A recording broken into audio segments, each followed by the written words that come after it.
Ang pangalan ko ay Casey. 32 taong gulang ako at sa halos buong adult life ko, pilit kong kinumbinsi ang sarili ko na ang tensyon sa loob ng pamilya ay kayang ayusin sa pamamagitan ng mahabang pasensya at maingat na pagpipigil sa reaksyon. Gumuho ang paniniwalang iyon noong gabing sinagot ko ang isang tawag nang walang kahit anong hinalang may kakaibang mangyayari. Binati ko ang nasa kabilang linya, naghintay na may magsalita, ngunit ang narinig ko ay usapan sa background na nagpatuloy na parang wala silang kamalay-malay na naroon ako. Pagkatapos ay may isang boses na nagsabi ng pangungusap na hindi tunog aksidente o depensibo. Malinaw ito kumpiyansa at binigkas habang may nagbibiruan tungkol sa kung babalik pa raw ba ako sa Bangor. Diyos ko, sana hindi na. Mas gugustuhin pa naming mamatay kaysa makita siyang bumalik dito. Ang katahimikang sumunod ay hindi dramatiko o parang eksena sa pelikula. Pakiramdam iyon ng kumpirmasyon sa matagal ng pattern kung saan ako ang paulit-ulit na sumusubok magpatunay ng loyalty habang ang kabilang panig ay tinitingnan ang bawat boundary bilang pagsuway. Hindi ako umubo para ipaalam na naririnig ko sila at hindi ko rin pinilit na kilalanin nila ang presensya ko dahil wala nang natitirang kailangang linawin. Inilayo ko ang telepono sa tenga ko, pinag-isipan kung ilang beses ko nang sinubukang ipakitang ang pagiging independent ay hindi abandonment at pinili kong tapusin ang tawag nang hindi ipinapaalam na nakikinig ako. Tumanggi akong magpadala ng mensaheng humihingi ng paliwanag o paghihingi ng tawad dahil anumang pagkakataon para magpaliwanag sila ay magpapahaba lamang sa dynamics na matagal nang umubos ng oras, pera at lakas ko. Makalipas ang isang oras, muling lumitaw sa screen ko ang parehong numero habang patuloy na tumutunog ang ringtone hanggang sa kusa itong tumigil. May isa pang tawag na sumunod, ngunit mas maikli na para bang kayang burahin ng urgency ang tono ng naunang sinabi nila. Hinayaan kong manatiling tahimik ang telepono dahil ang katahimikan ay hindi pag-iwas. Bago tayo magpatuloy, sabihin mo muna kung ano ang gagawin mo kung sinagot mo ang isang tawag at narinig mong sabihin ng mga magulang mo na mas gugustuhin pa nilang mamatay kaysa makita kang bumalik. I-comment mo ang una mong instinct. Sa Bangor, ang tungkulin sa pamilya ay madalas isalin bilang uri ng pagsunod kung saan ang pagiging independent ay itinuturing na pagtataksil. Lumaki akong pinapanood kung paano nabubuo ang mga expectation na parang isang tahimik na ledger kung saan bawat tulong ay iniipon para singilin balang araw. Kahit na nakabuo na ako ng sarili kong buhay, natutunan kong walang anumang ibinibigay ko ang itinuturing na generosity. Kapag nagpapadala ako ng pera tuwing mahirap ang taglamig, nagiging president iyon. Kapag bumibili ako ng groceries bago ang holidays, nagiging baseline expectation iyon. Wala ni minsan na may kumilala na ang pagbibigay ko ay galing sa goodwill at hindi obligasyon. Nabuo sa mga magulang ko ang pananaw na ang personal na halaga ng isang tao ay nakabase sa gaano karaming financial surrender ang kaya niyang gawin. Ang pagmamahal ay naging gantimpalang ipinapahiram lamang hanggang mapatunayan kong sapat ang sakripisyo ko para makuha ang atensyon nila. Noong umupa ako ng maliit na studio sa Bangor noong early 20s ko, tinrato nila ang lugar na iyon bilang pansamantala dahil naniniwala silang babalik din ako sa bahay balang araw. Hindi nagbago ang paniniwalang iyon kahit magkaroon ako ng stable na kita dahil sa isip nila ay walang espasyo ang konsepto ng tunay na autonomy. Madalas magsalita ang tatay ko tungkol sa responsibilidad, pero ang salitang iyon ay code lamang para sa kontrol. Gusto niya ng pisikal na pagiging malapit at financial compliance. Kung kaya kong mamuhay mag-isa, kaya ko ring magbigay ng mas malaki. Kung kaya kong bumili ng bagong gulong para sa sasakyan ko, kaya ko ring mag-transfer ng pera sa kanya. Binalot niya ang mga hinihinging iyon sa moral na wika, sinasabing nararapat lang na bayaran ang mga magulang para sa mga taong inalagaan nila ang anak nila. Lalong tumindi ang sitwasyon nang maging punto ng comparison ang kuya kong si Jason. Ang mga desisyon niya ay palaging ipinapakita bilang kahanga-hanga kahit pabigat na ito sa bahay. Nanatili siya sa Bangor nang hindi nag-aambag, pero ang simpleng presensya niya ay itinuturing ng loyalty. Kapag nanghihiram siya ng pera at nakakalimot sa deadlines, tinatawag iyon ng tatay ko na face lamang. Kapag ako naman ang nagbabayad ng bills sa tamang oras, at pinapanatili ang sarili kong tirahan, sinasabi ng nanay ko na ang pagiging successful ko raw ang dahilan kung bakit ako nagiging selfish. Ang pagkakaibang iyon ay lumikha ng hierarchy na hindi na nila itinago pa.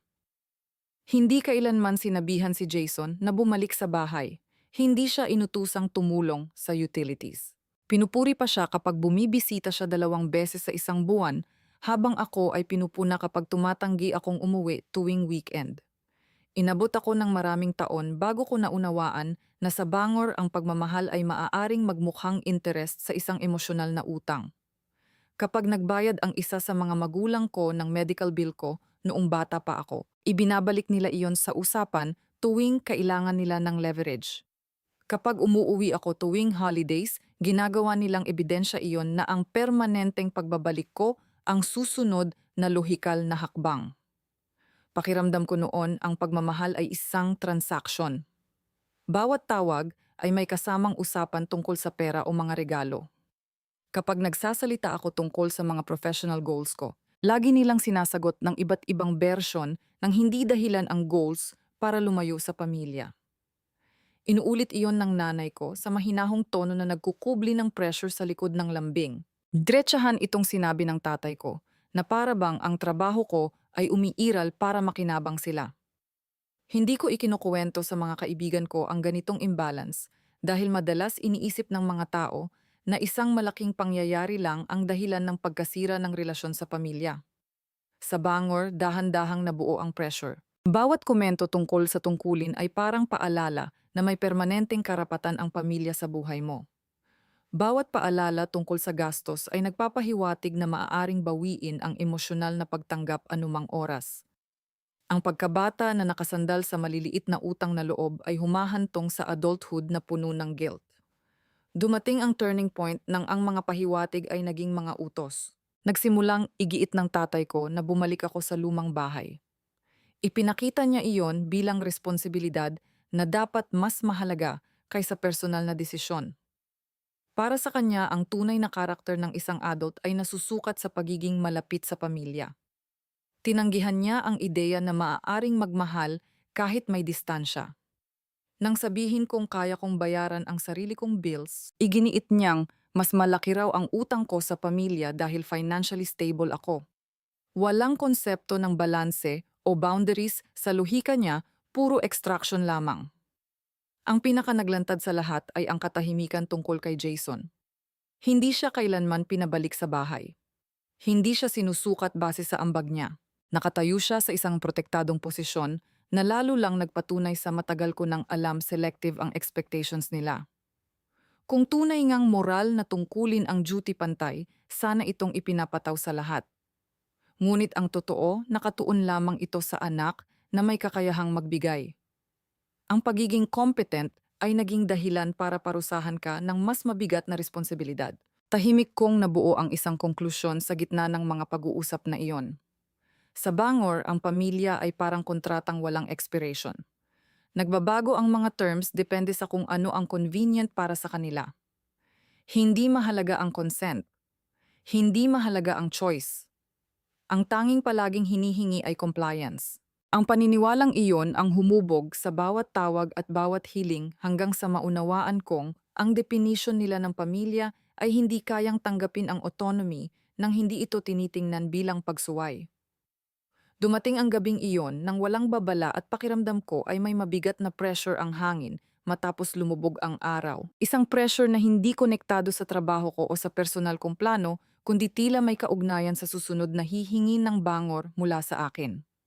Katatapos ko lamang ayusin ang ilang resibo para bantayan ang buwanang gastos ko nang biglang umilaw ang cellphone ko. Galing ang mensahe sa nanay kong si Elaine na bihira lang mag-message maliban kung pera ang pinag-uusapan at papunta lang sa isang direksyon. Ang text niya ay nagsasabing kailangan niya ng $2,000 para ipaayos ang tumutulong bubong kasunod ng isang pangungusap na tuluyang nagtanggal ng anumang pagpapanggap na ito ay simpleng pag-uusap lamang. Isinulat niya, responsibilidad mo na ito ngayon. Walang pagbati, walang tanong tungkol sa kalagayan ko, walang interes kung saan ako nakatira. Ang meron lang ay ang paggiit na sa loob ng pamilya namin, ang adulthood ay ipinapakita sa pamamagitan ng agarang pagbibigay ng pera. Matagal kong tinitigan ang pagkakasulat niya habang sinusubukang intindihin kung kailan naging obligasyong hindi na maaring pag-usapan muli ang financial support. Mabagal akong nag-type habang pinapaalala sa sarili ko na mas mahalaga ang clarity kaysa apology. Ipinaliwanag kong may sarili rin akong expenses at hindi ako sasang-ayon na akuin ang walang katapusang demands na dumarating ng walang maayos na paliwanag. Ipinaalala ko kay Elaine na independent akong namumuhay at maingat kong inaayos ang finances ko ayon sa plano. Nang pindutin ko ang send, mamay naramdaman akong maliit ngunit malinaw na pagbabago sa dibdib ko na para bang tumawid ako sa isang linyang naghihiwalay sa pakikilahok at pagtanggi. Dumating ang sagot niya bago ko pa maibaba ang cellphone. Binaliwala niya ang bawat pangungusap na isinulat ko at agad akong inakusahan ng pagtalikod sa pamilya. Sinabi niyang ang pagtatanong tungkol sa pera ay patunay raw ng masamang ugali at kakulangan sa karakter. Iginiit niyang kung gusto kong manatiling bahagi ng pamilya, kailangan kong umako ng responsibilidad ng walang negosasyon. Ang paraan ng pananalita niya ay hindi na tunog komunikasyon kundi pagmamay-ari. Dalawang beses kong binasa ang mensahe para siguraduhing hindi ko mali ang interpretasyon sa tono niya. Pagkatapos ay may isa pang notification na dumating. Galing iyon sa kuya kong si Jason. Sinabi niyang lagi raw akong walang utang na loob. Iginiit niyang ang pagtanggi kong magpadala ng pera ay patunay na wala raw akong loyalty sa pamilya. Hindi niya binanggit kahit minsan kung siya ba mismo ay nagbibigay ng tulong pinansyal. Hindi niya tinanong kung kumusta ako. Hindi niya kinilala ang hindi patas na expectations na ipinapataw sa aming magkapatid. Basta na lamang niya akong tinawag na problema habang inilalagay ang sarili niya bilang loyal na anak sa pamamagitan ng pag-echo sa mga akusasyon ng nanay ko. Kilala ko na ang pattern na iyon mula pa noong bata kami, pero ang makita itong nakasulat mismo sa screen ng cellphone ko ay lalong nagpatalim sa emosyonal na paniningil na matagal ko nang nararamdaman. Ang pakikialam niya ay nagkumpirma na ang hiling nila ay hindi kailanman tungkol sa tunay na pangangailangan. Tungkol ito sa kumpirmasyon ng kontrol nila sa akin. Saglit kong naisip na tumawag pero ang ideya ng marinig ang sabay-sabay nilang galit ay pakiramdam ko'y wala ng saysay. Sa halip, nag-type ako ng huling mensahe na mahinahon ngunit malinaw ang posisyon ko. Sinabi ko kay Elaine na ang emergency ay hindi nagbibigay sa kanila ng pagmamay-ari sa kinikita ko. Sinabi ko sa kanya na ang responsibilidad ay hindi nangangahulugang nawawala na ang personal boundaries. Sinabi ko rin na ang adulthood ay hindi napapatunayan sa pamamagitan ng sapilitang pagsang-ayon. Pinindot ko ang send nang hindi naghihintay ng sagot. Makalipas ang ilang sandali, dumating ang mas mahabang mensahe mula sa kanya. Isinulat ni Elaine na kailangan ko raw suriin kung maituturing pa ba akong isang functioning adult. Sinabi niyang ang tunay na pamilya ay hindi nagtatanong pagdating sa financial duties. Iginiit niyang sa pagtanggi kong magpadala ng pera ay ipinapakita ko lamang ang pagiging immature ko. Walang kahit anong bahagi ng mensahe niya ang may respeto o pakikipagkapwa. Isa iyong utos na nakabalot sa paghuhusga. Hindi ako sumagot. Hawak ko lamang ang cellphone ng ilang segundo habang paulit-ulit na binabasa ang mga salita hanggang sa mawala ang bigat nito at maging isang bagay na pamilyar na lamang. Ang usapan namin ay hindi pakiramdam ng isang krisis. Pakiramdam iyon ng isang malinaw na record. Bawat mensahe ay lalong nagpatalas sa pag-unawa ko kung ano talaga ang ibig sabihin ng loyalty sa bahay na iyon. Kapag sumunod ako, kinukumpirma kong ang kinikita ko ay para sa pribadong paggamit nila. Kapag tumanggi ako, ituturing nila akong may diferensya. Ang katahimikan ang naging tanging landas na hindi na lalo pang sisira sa akin. Inilapag ko ang cellphone sa tabi ko at hinayaang manatiling tahimik ang buong kwarto. Hindi ako humingi ng tawad. Hindi ako nakipagnegosasyon. Tinapos ko ang gabing iyon na may malinaw na pagkakaunawa na ang financial boundaries ay hindi nagsisimula sa mga deklarasyon. Nagsisimula sila sa mga desisyon. Gumawa ako ng isa noong gabing iyon at hindi na ako lumingon pabalik. Makalipas ang 2 linggo, bumalik ako sa Bangor dahil pinapunta ako ng mga magulang ko para sa hapunan. Hindi nila iyon sinabi bilang imbitasyon. Isa iyong utos na binalot lamang sa anyo ng pag-aalala at pumayag ako dahil may bahagi pa rin sa akin na naniniwalang baka kayang baguhin ng mahinahong pag-uusap ang tono ng lahat ng nangyari. Pagpasok ko pa lang sa bahay, ipinatong agad ni Richard ang kamay niya sa balikat ko na para bang may kasamang pagmamay-ari ang dugo.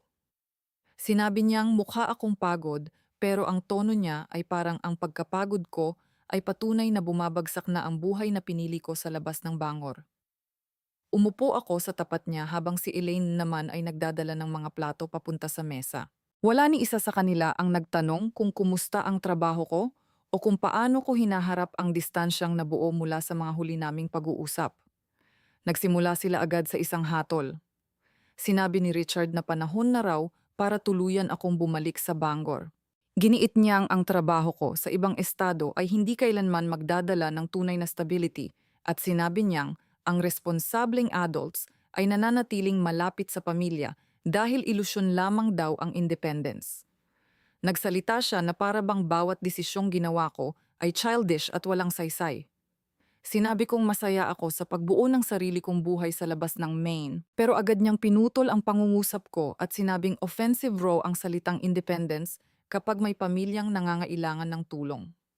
Sumingit si Elaine at sinabing kailangan ko nang tigilan ang pag-iisip ng future na hiwalay sa bahay na kinalakihan ko. Sinabi niyang ang emotional distance ay isang uri ng abandonment. Sa kanya tinanong kung hanggang kailan ko raw balak magpanggap na ang privacy ay tanda ng maturity. Sinubukan kong pag-usapan ang boundaries pero ginawa niya iyong ebidensya na nalason na raw ako ng selfish thinking.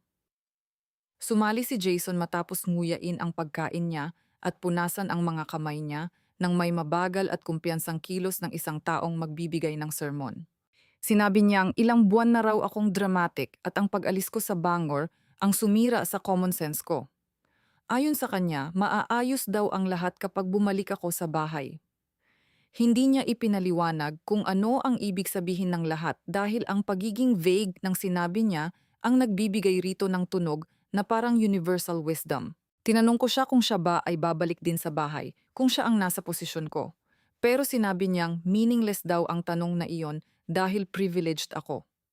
Iginiit niyang wala raw akong karapatang humingi ng ambag mula sa iba, gayong ako raw ang laging kailangang matutong maging loyal. Tumingin si Richard kay Jason nang may halatang approval bago muling bumaling sa akin. Sinabi niyang ang adulthood ay nangangahulugang pagbibigay pansin sa mga taong bumuo ng buhay mo. At gusto niyang kumpirmahin ko na handa na akong talikuran ang buhay na itinayo ko sa labas ng Bangor. Sinabi kong ang pagtalikod sa karir ko ay magiging walang saysay na pagsira sa sarili kong buhay. Tinawag niya iyong excuse. Sinamantala naman ni Elaine ang pagkakataon para ilarawan ang pagtanggi ko bilang moral failure. Sinabi niyang, ang pag-aatubili kong magpadala ng pera ay patunay na hindi ko nauunawaan ang respeto. Bawat pangungusap niya ay nakabalot sa guilt.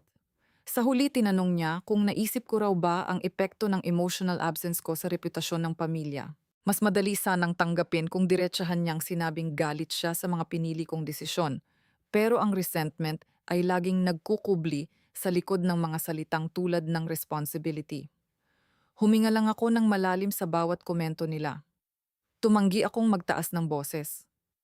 Nakinig lang ako habang ipinapaliwanag nila kung paano raw ako magiging mas mabuting tao kapag bumalik ako sa Bangor. At habang nagsasalita sila, pinapanood ko kung paano nila lubusang binabalewala ang katotohanang si Jason ay hindi kailanman hinilingang magsakripisyo ng kahit ano.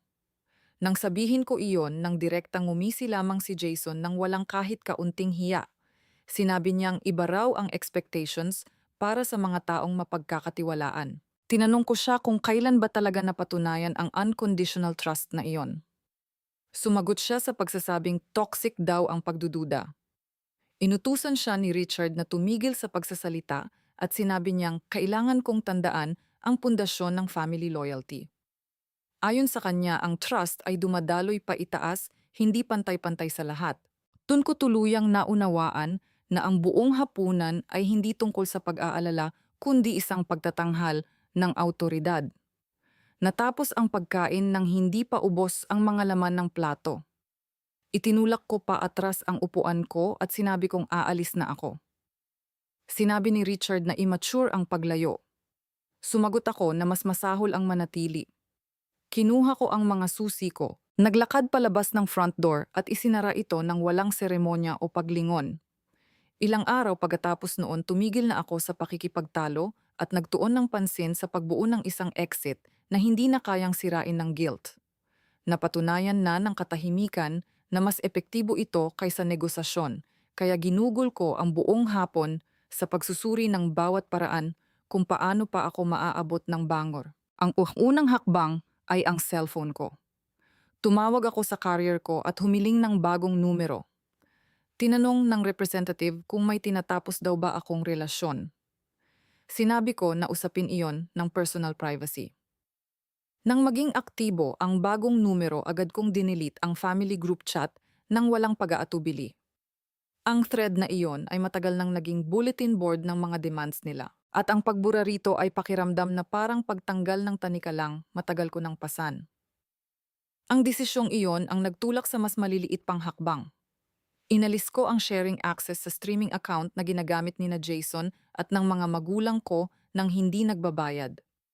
Sinuri ko ang banking app ko upang tiyaking wala ni isa sa kanila ang may access pa rito. At tinanggal ko ang lumang automatic transfer na ginawa ko noong mga panahong akala ko ang pagtulong ay katumbas ng pagiging kabilang sa pamilya. Sa bawat digital na hakbang lalo kong nakikita kung gaano kadalas kong sinubukang bilhin ang pagtanggap nila sa akin. Habang mas marami akong binubura, mas lalo akong nakakahinga ng maayos. Sa Bangor, ang pag-aalala ay matagal nang ginagamit bilang anyo ng surveillance at ang tanging lunas doon ay structural distance. Ang susunod kong prioridad ay ang pisikal na espasyo ko. Nag-schedule ako ng meeting sa landlord kong si Patrick na namamahala sa building kung saan ako umuupa ng one-bedroom apartment. Pagpasok ko sa opisina niya, itinuro niya ang upuan sa tapat niya at tinanong kung may nangyari ba. Sinabi kong balak kong lumipat sa isang studio na mas malapit sa workplace ko dahil gusto ko ng environment na walang unsolicited involvement mula sa ibang tao. Tumango siya na para bang mas marami siyang naunawaan kaysa sa mga sinabi ko. Tinanong niya kung gaano katagal bago ko bakantehin ang kasalukuyang unit. Sinabi kong sapat na ang 30 days. Sinabi niyang magiging available na raw ang studio unit sa lalong madaling panahon at hinikayat niya akong isumite agad ang paperwork. Walang paghuhusga sa tono niya at ang pagiging neutral niya ay matinding kabaligtaran ng emosyonal na paniningil na matagal nang naghahari sa Bangor. Nang masiguro ko na ang matitirhan ko, sinuri ko naman ang finances ko. Ang 6 na buwang living expenses ang naging target kong buuin, isang bagay na ilang beses nang kinutya ni Richard noon. Madalas niyang tawaging fantasy ang budgeting at sinasabing imbento lamang ito ng mga taong takot sa totoong trabaho. Naalala kong nakaupo ako noon sa kitchen table sa Bangor habang tinatawanan niya ang ideya na ang personal savings ay maaaring magsilbing kalayaan. Ngayon, ang alaalang iyon ang lalo pang nagpatibay sa desisyon ko. Nagbukas ako ng hiwalay na savings account para maiwasan ang aksidenteng paggastos at naglipat ako ng partikular na halaga rito. Ang perang iyon ay para sa groceries, transportation, utilities, healthcare at renta. Ang kaalamang sakop na ang mga susunod na buwan ay nagtanggal ng anumang dahilan para sagutin ko pa ang emotional blackmail na nakatago sa likod ng mga tinatawag nilang emergency. Isa na lamang ang hindi pa nareresolba ang mga gamit ko na naiwan pa rin sa bahay ng mga magulang ko. Ang pag-iisip na bumalik doon para kunin ang mga iyon ay pakiramdam na parang pagbubukas muli ng negosasyon. Pinili kong iwan ang lahat, kayang palitan ang mga damit, may sentimental value ang mga gamit mula pagkabata, pero matagal nang naging pain ang sentimentality. Ang pagbabalik para sa mga bagay na iyon ay magbibigay lamang sa Bangor ng panibagong pagkakataon para gumawa ng mga bagong obligasyon. Pumunta ako sa isang thrift store malapit sa apartment ko at bumili ng ilang replacement essentials. Ang simpleng transaksyong iyon ay pakiramdam na mas malinis kaysa sa emosyonal na utang. Paulit-ulit kong sinabi sa sarili ko na ang mga bagay ay hindi dapat maging anchor ng pagkatao ko. Sa bawat natatapos kong hakbang may isang prinsipyong lalong luminaw ang mga hiling para sa pera ay hindi na muling makakatanggap ng sagot mula sa akin. Ang patakarang iyon ay hindi na nangangailangan ng paliwanag. Matagal ko nang pinakinggan kung paano ginawang ibang pangalan lamang ng kontrol ang salitang responsibilidad. Ang tanging panimbang laban doon ay pagtanggi. Hindi ako nagsulat ng mensahe para ipahayag ang boundary ko. Ang katahimikan ang nagpapanatili ng dignidad. Kapag may dumating na request sa email, ina-archive ko lang ito. Kapag may voicemail na puno ng pakiusap, dinidelete ko iyon. Hindi iyon pagiging petty. Isa iyong anyo ng hygiene. Ang huling hakbang ay ang pagtanggap na ang distansya ay walang kinalaman sa pagpaparusa. Umiiral ito dahil ang pakikilahok sa ilalim ng mga terms nila ay nangangahulugan ng pagsuko ng autonomy ko. Hindi ko sila kinamumuhian. Naunawaan ko lamang na hindi nabubuhay ang pagmamahal sa loob ng isang ledger. Nang matapos ang araw na iyon, umupo ako sa maliit kong kitchen table at pinanood ang notification screen na manatiling walang laman. Ang kawalan ng anumang mensahe ay naging kumpirmasyon. Sa unang pagkakataon, matapos ang maraming taon, wala ni isang desisyon ko ang dinidiktahan ng Bangor. Makalipas ang 2 araw, nakatanggap ako ng tawag na mukhang normal, kaya bahagya akong bumaba ang guard ko. Numero ng mga magulang ko ang lumabas sa screen at sinagot ko ito dahil minsan ay pakiramdam ko mas ligtas ang neutrality kaysa pag-iwas. Nagsimula ang usapan sa simpleng pagbati. Tinanong ako ng nanay ko kung nakakain na ba ako. Ang tatay ko naman ay nagkomento ng malabo tungkol sa panahon na para bang kayang burahin ng small talk ang tensyon ng matagal ng expectations nila. Wala namang kakaiba sa tono nila, pero may bahagi ng pacing ng usapan na tila scripted, parang sinusunod nila ang isang listahan ng mga dapat sabihin para magmukhang civil imbes na tunay na konektado. Nanatili akong magalang nang hindi nagbibigay ng detalye tungkol sa sarili ko. Maya-maya, napansin kong hindi pala nila na-end ang tawag nang may panibagong boses na sumingit sa linya. Walang paghingi ng tawad at walang palatandaan na alam nilang bukas pa rin ang tawag. Sa halip, may narinig akong tanong mula sa isang estrangherong boses na hindi ko kilala.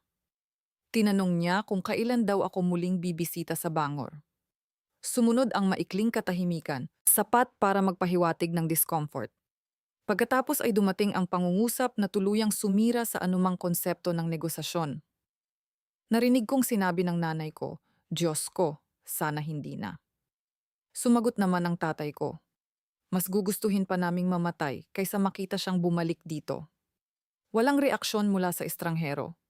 Hindi rin nila itinama ang sarili nila, nagpatuloy lamang sila sa normal na usapan na lalo lang nagpamukhang sinadya at hindi impulsive ang bawat salitang binitiwan nila. Hindi ako nagsalita. Hindi ako umubo para ipaalam na naroon ako. Hinayaan kong manatiling buo ang mga salitang iyon nang walang argumento o interruption. Ang komprontasyon ay magpapahiwatig lamang na naniniwala pa rin akong kayang ibalik ng paliwanag ang tiwala. Pinindot ko ang end call button at inilapag ang cellphone sa mesa. Ang simpleng kilos na iyon ay parang guhit na tumawid sa lahat ng taon ng pagra-rationalize ko sa pag-uugali nila. Hindi ako nakaramdam ng sakit, kundi ng matatag na katahimikan sa dibdib ko. Ang katahimikan ang nagbigay sa akin ng uri ng self-respect na hindi kailanman kasama sa vocabulary nila. Tahimik ang sumunod na oras. Nakatihaya lang ang cellphone ko sa mesa. Sinubukan kong huwag-hulaan ang susunod nilang gagawin, pero kabisado ko na ang patterns nila. Madalas dumarating ang mga tawag kapag ang emosyon nila ay nagiging takot. Maya-maya, nagsimulang tumunog ang ringtone. Nakilala ko ang urgency sa dami ng sunod-sunod na attempts. Hinayaan kong tumunog ito hanggang kusa itong tumigil. Nang tumawag silang muli, pinanood ko lang ang pangalan nila sa screen nang hindi man lang hinahawakan ang cellphone. Sa huli, tumigil din ang pagtunog. Para bang huminga ng malalim ang buong kwarto. Ang hindi ko pagsagot ay hindi kalupitan. Isa lamang iyong pagpili. Wala na akong interes sa mga paliwanag na sinusubukang gawing misunderstanding ang malinaw na paghamak. Ang mga paliwanag ay nagpapahaba lamang ng sugat. Dati naniniwala akong nangangailangan ng pag-uusap para magkaroon ng healing, Pero naunawaan kong walang tunay na dialogue kung matagal nang naibenta ang dignidad. May mga pintuang kailangang isara ng walang seremonya. Hindi ako nagulat sa sinabi nila. Nilinaw lamang nito kung sino talaga sila. Lumapit ako sa kitchen window at tumingin sa kalye nang hindi naghahanap ng metaphor o malalim na konklusyon. Nagpapatuloy pa rin ang buhay sa labas ng mga salitang iyon. Huminto ang isang bus sa curb. May isang babaeng umaakay sa bata habang tumatawid sa intersection. Ang mga ordinaryong eksenang iyon ang nagpapaalala sa akin na hindi umiikot ang mundo sa pananaw ng mga magulang ko. Habang lalong humihina ang boses ng paghamak nila sa isip ko, mas lalo kong naririnig ang isang tahimik na boses mula sa loob ko mismo. Naisip ko ang mga taong ginugol ko sa pagsubok na magkasya sa hulmang ginawa nila para sa akin. Ang hulmang iyon ay humihingi ng pagsunod. Humihingi ito ng bersyon ko na naniniwalang ang pagiging malapit ay obligasyon. Ngunit ang marinig ang mga sinabi nila ay nagbigay sa akin ng ibang panuntunan. Kung ang presensya ko ay nagdudulot ng resentment, kung gayon ang pagkawala ko ay maaaring maging isang anyo ng awa. Tinanggap ko ang konseptong iyon ng walang drama. Nagsalin ako ng isang basong tubig at umupo sa mesa ko. Hindi ako gumawa ng rebuttal. Hindi ko binaluktot ang mga alaala para maging isang kuwento na kailangan pang ipagtanggol. Hinayaan ko lamang ang sarili kong umiral nang hindi kailangang magbigay ng paliwanag. Makalipas ang isang oras, tiningnan ko ang cellphone ko. May isang missed call na naiwan. Wala itong voicemail. Binura ko ang notification. Bumalik sa neutral ang screen. Ang neutralidad na iyon ang nagbigay sa akin ng closure. Wala nang magiging dialogue, wala nang retrospective at wala nang kalahating pakikipag-ayos na mga salita. Hindi na kailangan ng relasyon namin ng kahit anong postscript. Nang gabing iyon, naghanda ako ng hapunan nang may tahimik na isip na wala nang inaasahan. Gumalaw ako sa simpleng mga gawain nang may kakaibang kalmadong dumating matapos ang desisyong ginawa ko nang mas maaga sa araw na iyon. Dumating ang unang tawag habang naghihiwa ako ng gulay. Isang ring pa lamang ay sinagot ko na ito. Ipinakilala ng pinsan kong si Dana ang sarili niya sa tonong may halong curiosity at obligasyon. Ipinaliwanag niyang sinusubukan daw ng mga magulang ko na makakuha ng emergency financial assistance. Ayon sa kanya, humihingi raw ang mga lenders ng records ng maayos at consistent na repayment, ngunit wala raw ganoong history ang mga magulang ko. Sinabi niyang gusto ng mga bangko ng patunay ng stable income at responsableng credit behavior, pero wala raw sa mga dokumento nila ang pumapasa sa mga requirement na iyon. Walang galit o pamimilit sa usapan namin. Nagbigay lamang si Dana ng impormasyon na sa tingin niya ay dapat kong malaman. Nagpasalamat ako nang walang dagdag na komento. Hindi rin siya humingi ng contribution, bagay na nagpapahiwatig na naiintindihan niya kung saan nakatayo ang boundaries ko. Dumating ang ikalawang tawag matapos akong umupo para kumain. Casual ang pagbati ni Jason, ngunit agad nagbago ang tono niya nang dumating siya sa tunay na dahilan ng pagtawag. Tinanong niya kung alam ko raw ba ang tungkol sa financial situation nila. Sinabi kong oo. Saglit siyang natahimik, marahil ay umaasang magpapakita ako ng suporta. Wala siyang natanggap. Pagkatapos ay inamin niyang hindi siya magbibigay ng pera sa kanila. Sinabi niyang hindi raw siya komportable sa pressure. Dagdag pa niya, may ibang tao raw ang dapat umako ng responsibilidad. Ang paraan ng pagsasalita niya ay malinaw na patunay na ang favoritism ay hindi automatikong nagiging sakripisyo kapag totoong may kapalit na gastos. Nakinig lang ako ng walang reaksyon. Marahil ay inaasahan niya ang paghusga mula sa akin, pero ang pagiging neutral ang naging pinakamalinaw kong sagot. Kung siya mismo ay tumatangging tumulong, kung gayon ang buong narrative tungkol sa tungkulin ko ay isa lamang hungkag na pilosopiya at hindi totoong family standard. Inilapag ko ang cellphone sa mesa matapos ang tawag at sinubukang tapusin ang pagkain ko kahit mas mabigat ang mga iniisip ko kaysa gutom ko. Dumating ang ikatlong tawag mula sa taong hindi ko inaasahan. Ipinakilala ng babae ang sarili niya bilang si Nadine, dating katrabaho ng nanay ko. Naalala ko ang pangalan niya mula sa mga holiday gatherings noon. Sinabi niyang gusto niya akong kausapin dahil nagsisimula na raw kumalat ang tsismis mula sa Bangor. Ayon sa kanya, ikinukuwento raw ng nanay ko ang sitwasyon namin sa paraang ipinapakita na ang paglayo ko ay isang pagtataksil. Inilalarawan daw niya ang independence ko bilang abandonment. Sinabi ni Nadine na umabot na raw ang mga salitang iyon sa mga taong dating humahanga sa pagsisikap kong bumuo ng buhay nang hindi umaasa kahit kanino. Dagdag pa niya, hindi raw maganda ang ipinapakita ng sitwasyon para sa pamilya namin. Ang tono niya ay puno ng disappointment kaysa curiosity. Hindi ko ipinagtanggol ang sarili ko dahil wala namang narrative na kailangan pang itama. Nagpasalamat lang ako sa pagtawag niya. Bago niya tapusin ang usapan, sinabi niyang alagaan ko raw ang sarili ko. Pagkatapos ng huling tawag na iyon, sumandal ako sa upuan ko. Napansin ko kung paano nagdala ang bawat tawag ng magkakaibang mensahe, ngunit iisa lamang ang pinatutunayan nilang prinsipyo. Nagsisimula ng magkaroon ng consequences ang separation. At ang mga consequences na iyon ay hindi nangangailangan ng anumang aksyon mula sa akin. Umiiral lamang sila dahil ang sistemang matagal nang nakadepende sa pagsunod ko ay hindi kayang manatiling buo kapag wala na silang access sa mga desisyon ko. Hindi ako nakaramdam ng tagumpay. Hindi rin ako nakaramdam ng paghihiganti o pagpapatunay. Ang mga resulta ay mga resulta lamang, hindi mga selebrasyon. Ang mga pamilyang umaasa sa obligasyon ay madalas bumabagsak kapag dumating ang matinding pressure sa pera. Nilinis ko ang kusina ko at inilagay ang mga natirang pagkain sa mga lalagyan. Gumagalaw ang mga kamay ko ng halos automatiko, kasabay ng pagiging steady ng paghinga ko. Hindi ako nag-rehearse ng mga paliwanag. Hindi ako nag-isip ng mga posibleng pagkakaayos. Ang boundary ay hindi nangangailangan ng performance. Pinatay ko ang overhead light at hinayaang lamunin ng dilim ang buong kwarto. Nakapatong lang ang cellphone ko sa counter nang walang kahit anong vibration. Ang katahimikang iyon ang nagkumpirma ng posisyon ko. Walang pagbabalik. Walang padala ng pera. Walang paliwanag. Ang isang linya ay nananatiling linya kapag aksyon na ang pumalit sa apology.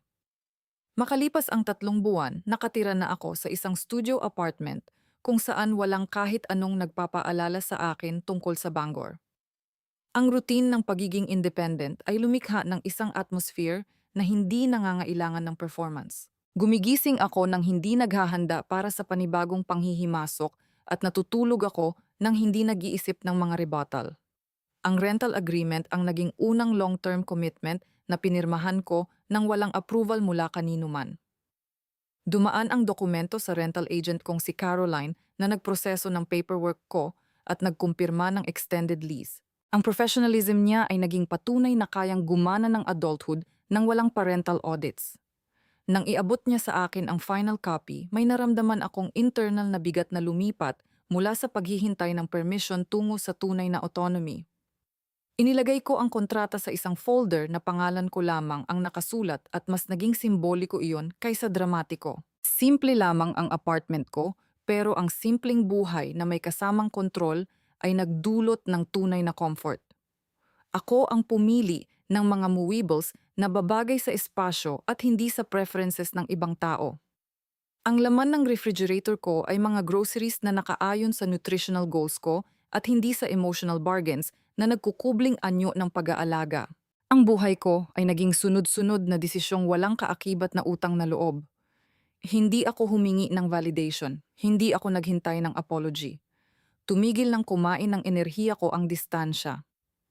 Noong 2 buwan, minsan lang bumisita ang best friend kong si Camille. Umupo siya sa maliit kong mesa, ipinatong ang isang paa sa kabila, at sinabi niyang ang boundaries ay hindi kailanman anyo ng kalupitan. Sinabi niyang ang pagtanggi ay isang anyo ng maturity kapag ang mga hinihingi ng ibang tao ay nagbabanta na sa sariling stability. Wala pang 2 oras ang pagbisita niya at pagkatapos ay bumalik na siya sa sarili niyang buhay. Walang lingguhang monitoring. Walang ritual ng dependency. Ang suporta ay hindi nangangailangan ng palaging pagiging malapit. Pinahalagahan ko ang presensya niya dahil kinilala nito ang pagbabago sa buhay ko nang hindi ito ginagawang rescue narrative. Pagkaalis niya ang katahimikan ay naging ebidensya na napalitan na ng self-governance ang emosyonal na negosasyon. Naging stable ang trabaho ko at regular na pumapasok ang sahod sa tamang oras.